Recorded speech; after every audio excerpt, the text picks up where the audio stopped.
For as long as workers have demanded fair pay and benefits, companies have looked for ways to cut back on staffing. Whether it's downsizing, outsourcing, streamlining, understaffing, or automating, businesses will almost always seek ways to reduce labor costs. Just take YouTube videos, for example. At first, people used to hire expert scriptwriters to make the best videos possible, but in an effort to cut costs, they've resorted to generating AI slop that doesn't capture anywhere near the same level of nuance. This trend isn't new, but what makes today different is the rapid advancement of AI technology. Recent AI developments, despite early skepticism and exaggerated claims from tech founders, are beginning to make a real impact. Even in their current, imperfect state, large language models, general-use robots, and generative AI models are already starting to replace jobs. And as these technologies improve daily, this trend is only going to intensify. Now, that's not great news for workers, but if you're a senior executive or a company owner, there's something to consider. If you automate everyone's job, who's going to buy your products? A new study reveals that almost half of all global jobs could be affected by AI. The findings suggest that 40% of all jobs worldwide will face some level of AI impact, with 300 million full-time jobs, including those in the legal and engineering sectors, potentially being replaced. For example, there are already robots doing the work of over 250 humans in some sectors. Now, let's look at this from the company's perspective. On the plus side, labor reduction strategies like AI have already saved companies millions of hours in the US alone,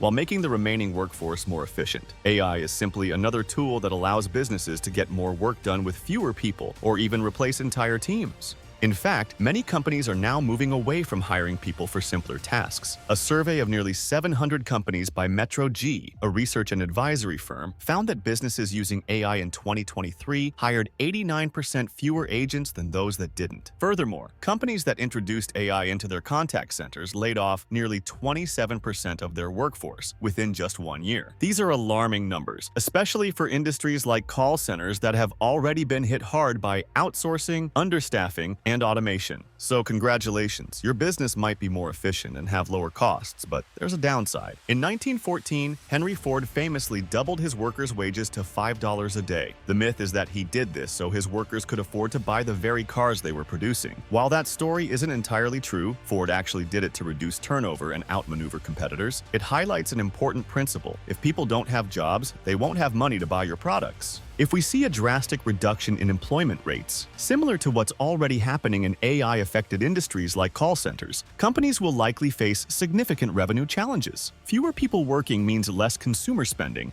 and even those who are still employed may cut back due to fear of job loss. As a business leader, this is something to think about when relying too heavily on automation. There might be a smarter way forward to balance efficiency with keeping your customer base intact. One way companies may avoid problems with automation and job loss is by focusing on producing goods and services exclusively for wealthy customers. By diverting resources away from those who don't offer as much financial return and can be replaced by machines or cheaper labor overseas, businesses might see more profit. This might sound extreme, but it's already happening, and a prime example can be found in the video game industry. Believe it or not, video games offer a clear picture of how this shift is playing out. According to Grandview Research, the video game industry is now larger than the movie, music, and television industries combined. One of its most profitable strategies is the freemium model.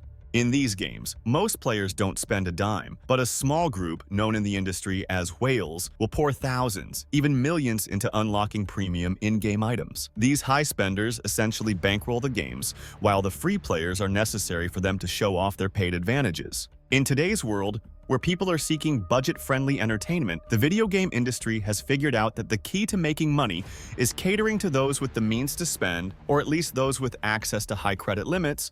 Similarly, wealthy individuals in other sectors aren't working for their money anymore. They own income-producing assets. If AI and automation continue to replace jobs on a larger scale, the ability to work will become less valuable, while owning assets will become even more crucial. The rapid pace of AI and automation makes the future hard to predict, but if those investing in these technologies want a return, they'll need to learn from the gaming industry. The most profitable strategy might be catering to other wealthy people while keeping everyone else around as consumers or entertainment. This also holds outside the tech space. For instance, in the luxury cars market, Lamborghini sells more cars in 1 decade than it did throughout its history before it. Expensive cars, private jets, luxury groceries, and exclusive gyms are more popular than ever. The reason? While wages have only modestly increased, asset values skyrocketed, and access to credit has allowed for an accumulation of riches that few people ever could have imagined. While some, of course, made fabulous investments, others hung on for a ride of the century-long asset boom with the help of leverage. Of course, very few people today have acquired wealth based purely on their efforts. You may already have noticed how investing has transformed from an activity meant to be used in retirement into an activity necessary for living a good life. Along with that, the value of human labor will yet again decline further. Machines can easily perform most of the jobs for those interested. However, the value of assets will rise as owners of businesses and investors benefit from this new kind of free labor because of the use of machines.